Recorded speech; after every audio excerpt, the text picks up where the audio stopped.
The Nigerian Democratic Congress is quietly emerging as the biggest beneficiary of the fresh wave of defections from the African Democratic Congress. This comes as prominent members of ADC continue to abandon the party ahead of the 2027 general election. The development followed the recent exit of former presidential candidates Peter Obi and Akpabio, who both defected on Sunday. Analysts attribute the defections to the race to beat the Independent National Electoral Commission's deadline for party primaries, which is scheduled between April the 3rd and May 30th, 2026. While ADC chieftain Kenneth Okonkwo joins us now to have a conversation. Good afternoon. Thank you so much for joining us on Newsday.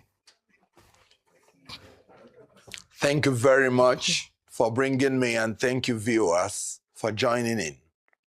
Well, let's begin with the Senate President, Godswill Akpabio, mocking the ADC when about 17 lawmakers defected.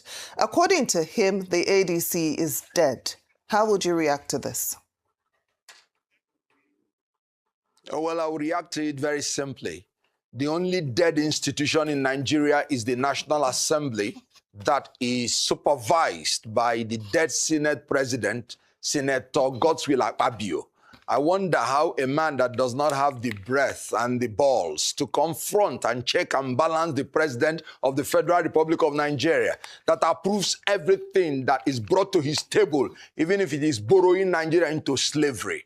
You can imagine a man who is oversighting the President, who has 3 budgets running at the same time, doing all things illegal and unconstitutional, and he does not have the life in him to talk about the governance of Nigeria, and what he knows how to talk is to talk about ADC. Let me tell you, sitting in front of him are 8 members of ADC, 8 senators. They are still the number 2 in the National Assembly. How can such a progressive, prosperous party be regarded in any ramification as dead? The only thing that is dead there is the National Assembly under Senator Akpabio. So we are alive, we are well, we are kicking, and we are going to form the next government of the Federal Republic of Nigeria, because we will win the 2027 election. The coalition is well, and it is moving smoothly, and we will overcome. And you were once a very fierce defender of Peter Obi. Now that he's exited the ADC ecosystem for another coalition, exactly, do you feel his departure was a betrayal of the Third Force movement? Or do you see it as a pragmatic move that you secretly admire? Oh, well, you recall that when I said I wasn't going to speak for him again, I said I will not speak for a man that I don't understand his position on important national issues. I say I will not speak for a man who, even if he wins and Nigerians give him his vote, he does not have what it takes. He does not have the capacity to even secure his own victory. So the issue of saying whether the coalition will be affected, the coalition will not be affected in any way. Peter Obi, within 6 months, changed parties 3 times. You could recall, since he defected to NDC, I've not taken it as anything serious or anything relevant to bother myself. Because by December 30th, he was a member of Labour Party. By December 31st, he was a member of ADC. By May 3rd, he is a member of NDC. I am sure, if not for the restriction in the Electoral Act, before the close of the registration or the membership time, I'm sure he will be a member of another party. That is his nature. But let me say it, changing parties is not what questions your capacity, your competence, or your character. It is the reason that you adduced for changing the party. Peter Obi said, I don't have a problem with David Mark, meaning he didn't have a problem with the ADC. He said, I don't have a problem with Atiku Abubakar, meaning he does not have any problem with the aspirants. Then what is the reason he gave? He said, I don't like challenges. I don't like trouble. ADC is going through challenges, legal and otherwise. And I like to run away to where there is peace, to where there is no trouble. And I now ask, how can this same man ask Nigerians to entrust Nigeria in his care when Nigeria is the most challenged country in the world today? Nigeria is both physically and mentally challenged in all capacity. Nigeria is the fourth most terrorized nation on earth. Nigeria has borrowed itself to bankruptcy. Nigeria, as I'm talking to you, the bandits tie people on the tree and put fire under them to burn them in Kwara, in Kogi, in Niger. So how can a man who says running away from challenges be able to face the challenges we are facing in Nigeria today? I am sorry. The Peter Obi's temperament and his capacity is incompatible with the requirement of Nigeria of today. So the ADC cannot possibly be missing anything. Recall that before he came to ADC in December 31st, his political career was already dead. He was losing his polling unit in his own state by the gubernatorial candidate that he chose by himself. Recall that even when one member of the House of Assembly of Labour Party died, they fielded his widow to know whether they can get the sympathy of the people. But because of the rejection of Anambra people to Peter Obi's leadership star, they still voted against the innocent widow. So recall that before he entered ADC, his political career was already dead. So dead that he could not even enter ADC from his own state, Anambra State. He entered ADC from Enugu State, my own state, where he believed that the toxin will not overwhelm him. So ADC actually gave him a lifeline. Peter Obi needed ADC. ADC did not need him because we were already moving on without him.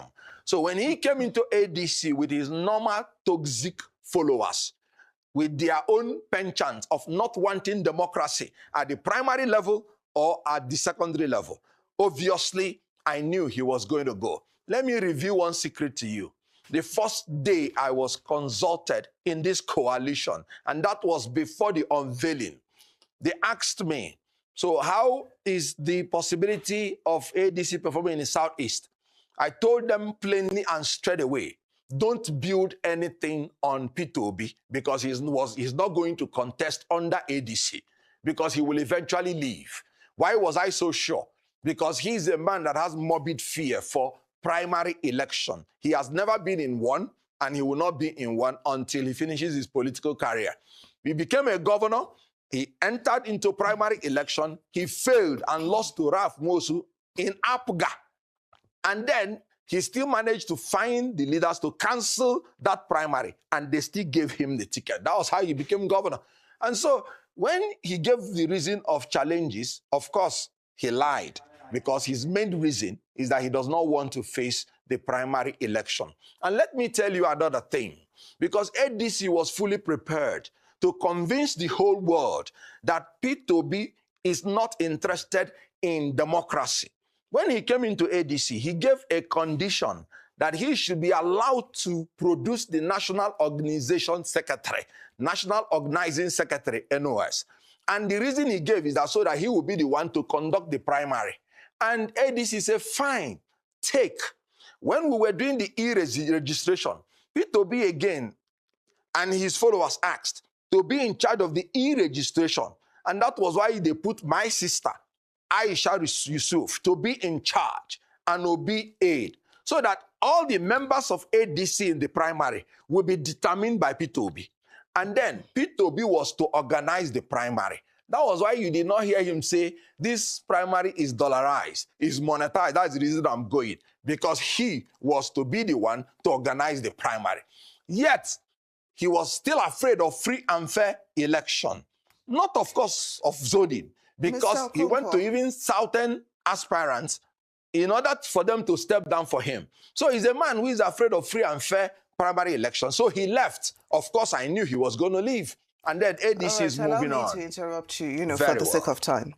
Now, you have said that it was the ADC that gave Mr. Peter Obi a lifeline. You said his political career was dead even before he joined the APC. Was dead. But some analysts, believe the continuous high-profile defection from ADC is due to the exit of Peter Obi and Akpabio Kwankwanso. Of course, they have their followers, they have the obedient movement, they have the Kwankwansia movement. So I'm wondering then what the ADC is doing to prevent more high-profile defections and how the exit, of this political heavyweights whom you might dispute it, but they do have their followers, and those followers would have benefited the ADC if they had stayed in the party. So what has been done to prevent more defections? How is the party planning to rally, from all these exits? Well, first of all, let me even tell you that some people who even wanted to follow him are already coming back. I can tell you in Enugu State, for instance, that some people who went to follow them, the NDC in their own Congress that they wanted to conduct in Enugu State, their talks among themselves, who felt that they wanted to hijack their NDC and to leave them alone, went and scattered them. So some of them are already running back, trying to plead with ADC to accommodate them. What you're seeing is a fad. It will just do, a wave. It will just do, and it will die out. Naturally, some people from Anambra State, some legislators who believe that they needed an Obi to win, not that they want, not that they know he will win. They know he will not win. I will tell you what one Igbo elite, very brilliant, high person in the society, he comes on air and he talks well about Obi. So one day he met me, and then he was telling me that, look, when we saw you in 2022, 2023 talking about Obi, you were so sincere. Then we knew that you didn't know him very well. We know that one day you will leave. I was shocked. He said, yes, because you're sincere. Then I said, why are you also talking about him when you know this? He said, why do I have to go and talk ill about him and get the backlash when I know he's going nowhere? So the truth is that all those people following him, they know he will not win. They know he cannot win. But within the little hut they are, they believe they could use his name to win, or Kwakwanso's name to win. That's why when you check all those people that defected, is Anambra, Kanu, then one or two other people that have become political orphans. Abaribe left ADC. He went to LP. He did not go to NDC. So the people that we lost from ADC, it is not all to NDC. A lot of them do not have confidence in the ability of their presidential aspirants to win any election for them. But they believe that within that locality, they might still manipulate their name to know whether they can win. And let me tell you the news. Most of them will lose. You should know that the Kwakwanso angle has lost relevance in Kano State, and they are simply trying to hold on to each other to know whether they can help each other regain political relevance. So you're talking about two major political aspirants that have lost relevance in their states, and they are trying to use a new thing to know whether they can rekindle their political fire to no avail. They are gone for 2027, and their wind has blown off their candle, and they are in darkness. Take my words for it. Kenneth Okonkwo. KO is not okay. Kenneth Okonkwo, as poetic and fiery as ever, we thank you so much for joining us this afternoon. You left us with quite a lot to think about and laugh about as well. Thank you for joining us.